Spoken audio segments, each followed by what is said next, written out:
Hi, I'm in Chatteris Museum today with Bob Longhurst and Dave Boyd-Green. We're here with the Chatteris author who's made something of a career from writing about the famous local boxers here.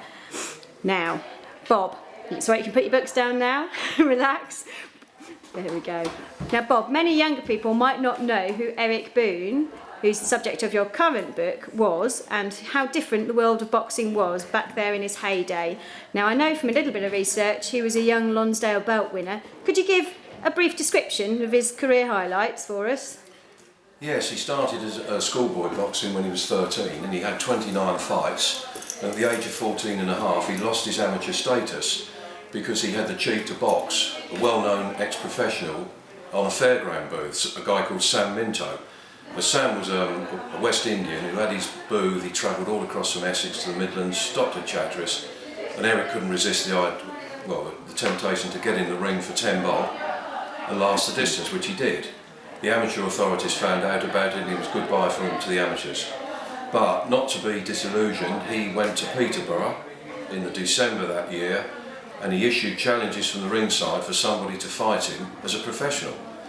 And he had his first professional fight before he was 15, strictly against British Boxing Board of Control rules, because you can't fight until you're 16, or you couldn't in those days. Anyway, it's a long story because he had a very, very tough, hard upbringing, mostly in an intimidating arena called the Devonshire Club down in Hackney in the East End of London. Oh, that's my old stomping ground. Right, Hackney, anyway, that's where he learnt his trade, and also in the small halls of East Anglia. But what they did do with him was progress him towards the British title by fighting the current lightweight champion of Great Britain, Jimmy Walsh, in the open air on a pouring wet evening at Chatteris Engineers football ground. And he duly won that fight quite well. And his next fight was I correct myself, it wasn't his next fight, but before he was 19, he won the British lightweight championship by outpointing Dave Crowley, who was the existing champion, and that made him the youngest man ever to win a British title. And he followed this up with two successful defences, one against Arthur Danaher, which was famously known as the fight of the century because it literally was that, and then Crowley again. And having won those two fights, he won the Lonsdale belt outright before he was 20. Gosh, that is young. And sorry? That is very young. Yeah. So that made him the youngest man ever to win a Lonsdale belt outright. Does that still hold today? No, it doesn't. I think Nazim Hamid actually took that over. I'm not 100% sure on that, but at the time he held those two records. I still think he's the youngest man to win a British title. The second fight against Crowley actually was just after the war started, and that's when his problems seemed to arise, because after that, fight-wise, he went downhill, partly because of lack of fights, because in the May the following year he was conscripted into the RAF, but then more troubles came along because he had a very, very bad accident in 1941.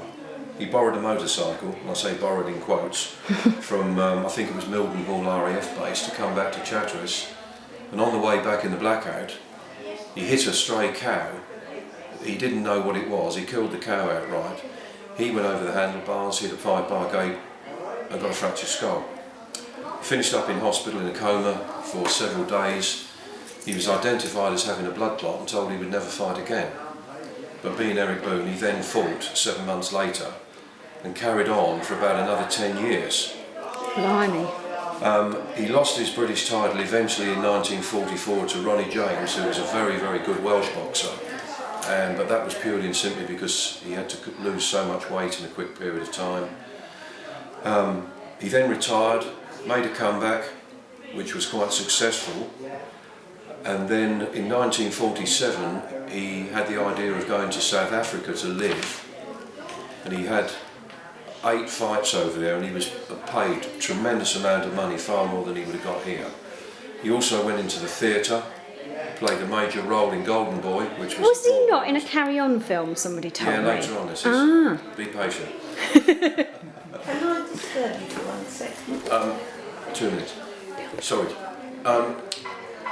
Yeah, he then was into the theatre in Johannesburg, but the theatre was then condemned. He came back to England and he carried on boxing purely and simply because he was skinned. He made a remark to a number of journalists over several years. Money used to leave my hands like red hot lead, and it's not putting him down. He was always skint, but it was generally thought he couldn't hold a job down because of the damage to his head. He couldn't concentrate. Is that yours? Yep, don't worry. How long you got? It's all right. Carry on going. Anyway, it was all downhill from that point in time, and his wife left him. He then emigrated to Australia, married another lady. That didn't work. He came back, and in 1961 he remarried his first wife, who actually is still alive today, albeit she is in a home, I believe, suffering from dementia. That is a life and a half. That is going to make a good read. Well, he did a heck of a lot of charity work over a period of years by doing old fight film shows at working men's clubs all over the country. He was working as a salesman for a big timber firm somewhere in Suffolk, and everywhere he went he found a working men's club and he put a film show on. And all the proceeds went to what was then the Spastic Society, which I think now is called Scope. Yeah. Right. So that's where all his money, and his aim was to earn, I think, hope in a few years, £9,000. Well, allegedly he cleared £12,000 within 3 years and donated it all. Good man. He carried on then, and then in 1979 he had a heart attack, which he actually survived, and then he passed away in January 1981. It was the funeral. You actually went to the funeral. I did, yeah. The day after you fought at the Albert Hall. Yeah, so it was 1981 at the age of 61. But Eric was a playboy, and I mean playboy. And anybody who wants to read this book and have a laugh, I think that's your selling chapter point. 29 called Confessions, where he tells all the stories in a Sunday newspaper about his romances. Where can people get your book? The book is only obtainable from myself. My phone number is 01707 659 756, but also Dave Green, who's a very close friend of mine, has offered to have some in Chatteris if anybody, local people, want them, because then that will save them the postage. That's great. Now the only other thing I should say is about Eric, what he means to Chatteris. Yeah. Eric is the man who without doubt put Chatteris on the map by becoming the youngest man to win the British title, or a British title. There was trains sent down to London, there was receptions held for him, and I remember when the presentation was made to him, a celebration following him becoming British champion, the councillor in question who made a speech said, Chatteris was always known as a place near March, now it's the place where Eric Boon lives. And that is fact. He was so well respected and still is to this day. I just can't understand why somebody in the council didn't see fit to call a new cul-de-sac or a new road, Boon Avenue.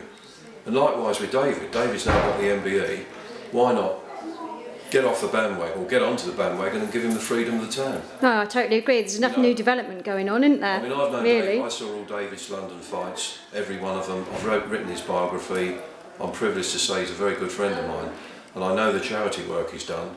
I think I helped get him towards the MBE, and what the man's done is absolutely incredible, and I think he should be recognised by the local council. I agree. And there is the man. Dave, do you want a road named after you? It'd be nice, wouldn't it? It would be nice. And here is Dave Boy Green, who is a well-known, obviously, local face and MBE, and also a really famous boxer. Now, you came after Eric. What did he mean to you? Well, I mean, when I started boxing at 13, it was all about Eric Boon, and you want to be the next Eric Boon. And that's perhaps why I think he was a great guy. He come and see me box a lot. He see me when I was professional, and I got on really well with Eric. He was a great guy. It's nice that Chatteris has got such a legacy of it, and you know it does produce good boxers. And we have got another one, haven't we, Jordan Gill, and I think he's on his way now. He's doing well. Why do you think Chatteris is producing these boxers? What's its secret? I think it must be the carrots. Give you good eyesight. I don't know really, but Yeah, maybe it's the carrots then. That'll help my kids eat their vegetables. Yeah. What do you think, you two, that Eric would have made if the ladies enter in the ring? Because I know we've got Nicola Adams. She's due fighting 4:30 this evening, isn't she, for a gold? What do you reckon you would have said? Well, I think Eric would have wanted to second him, knowing what a playboy he was. But no, I guess he wouldn't have liked it. No, I don't personally like it. I mean, good luck to them. They're nice people, but I don't like it. I think it's meant for fighting and men is for loving, and I think that's the way Eric was with his life. Oh, I like that as a catchphrase. I think that's what it's about, really. Well, Eric came out with another classic when he was in Dave's gym one day. He was interviewed. Dave was training for, I think it was the Palomino fight, and he was there watching. And a comparison was always being done between the two. And this interviewer, he said to Eric, he said, "Is Dave as good as you were?" And he said in his lovely Chatteris accent, "Oh no, he's much better than me. He's a fighter, I was a lover." I think that is a good note to end on. But finally, if Dave, if the kids round locally don't know of how to get boxing, where can they start? They can start at Chatteris. There's a club down Bridge Street on the right hand side where it's been all since I've been a boy. So How old do they have to be to start? you have to be 11. 11, brilliant. Well, okay. It's a great life if you look after yourself and have some great people looking after you as well. You know, it makes a lot of difference. And I've had a great life in boxing. Not just boxing, just the different places you go and the people you meet. So Brilliant. It's fantastic. Well, thanks for that. And you can get the details of how to order the books on the website on Shape Your Place. Thanks very much, gents. Thank you.